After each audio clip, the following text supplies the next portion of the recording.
certainly not ideal.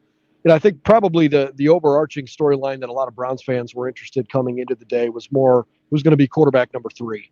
You feel pretty good about if everybody's healthy and occupying the roles they should. This is Deshaun's team, and Jameis is here to be be the backup in case of emergency. But you need depth at that position because, gosh, just look back 10 months ago, 12 months ago. Year.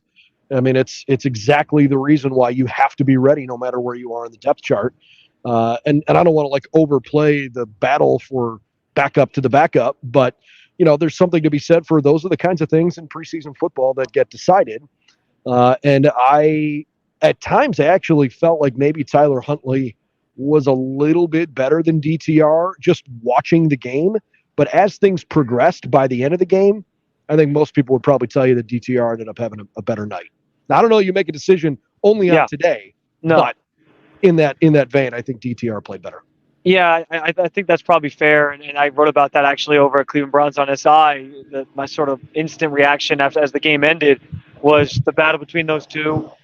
For me, Brendan, I think it was about the process and how the offense seemed to function with DTR out there versus Huntley. And I'm not saying Huntley did a bad job. That opening drive of the second half, rather, he basically tried to replicate what DTR did on his first drive. He got him down in the red zone, had a chance to get some points there, and then he just throws an awful interception over the head of his tight end that gets taken back, like we said, to the 8-yard line on the other side, and kind of derails that entire drive. So I think, or maybe after that drive you couldn't really tell the difference, but I think as time went on, it just seemed like things flowed a little bit better with DTR running the show rather than Huntley.